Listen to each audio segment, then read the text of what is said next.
bad going using your degree at least once a week? That's what I think. What do you do?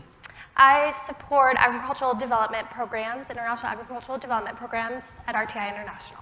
You're going to be talking to us about Senegal. Yes. All right, the stage is yours. Thank you. So before I begin, I'd like you to imagine something with me for a minute. Think about what your life would be like if you went to work every day and you worked really hard, and just as you were getting ready to submit your work at the end of the year, your computer died. And with it went all of the income that you thought you'd earned that year. Feels really unfair, right? But this is what happens to farmers when things don't go as planned.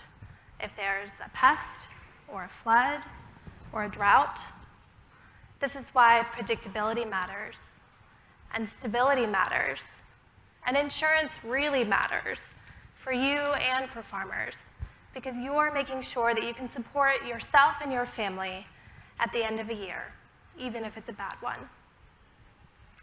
Aïssatou Balde is a smallholder farmer from the southern and central part of Senegal, from a region called Kolda. She's lived there her whole life, and she has, for the past 12 years, has produced rice, maize, and millet. But she and her family of 8 have felt constantly at risk because they were completely at the mercy of the rains to produce their crops. And the rains matter a lot because they affect the soil's moisture content. If the soil is too dry and the farmers plant too soon, their plants won't germinate. If the farmers wait too late, they risk missing the growing season, wasting their investment in seeds and fertilizer.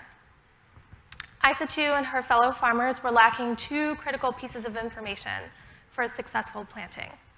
First, knowing how much rainfall was necessary to plant, and second, accurately measuring when there had been enough rainfall to plant.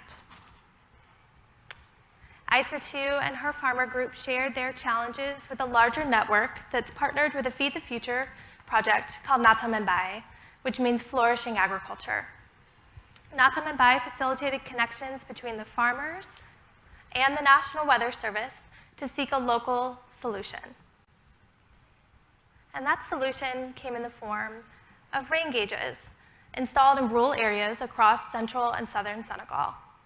These rain gauges provided farmers access to daily readings of local rainfall to help them make better informed decisions about their planting. But Aïssatou and her fellow farmers were still facing a critical obstacle to protecting their crops: lack of insurance. Because Aïssatou and farmers like her often take out loans at the beginning of the season to purchase inputs like seeds and fertilizer. If it's a bad year, at the end of the year, they're faced with no harvest to sell, and they're not able to pay back their loans. If they can't pay back their loans, they can't access credit the next season, which sets them back from the start. If my slides want to go, there it goes.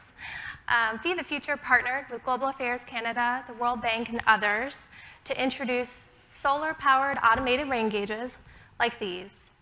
These rain gauges provided the unbiased, real-time information necessary to support a cost-effective indexed insurance product for farmers. Indexed insurance is not necessarily a new idea, but it's succeeding here in Senegal due to a combination of strong partnerships, hyperlocal rainfall readings, and farmers who are ready to try new products to reduce their risk. Aïssatou is one of 10,500 farmers who have subscribed to the rain indexed insurance product through this program in 2018. She says she finally feels safe because even in a bad year, she can pay back her loans. And as this story of success has spread across Senegal, more and more farmers are opting into the rain gauge enabled system. Since the project started, the number of rain gauges supporting the product has expanded from 52 to 82 to 220, covering more than 15,000 hectares. But what does this really mean for people's livelihoods? In 2017, the last year that the rains failed to come, more than 870 people in Isatou's region received an average payout of $50. But more than reimbursing money, this program is about building the self-reliance and resilience of the farmers of Senegal. Thank you.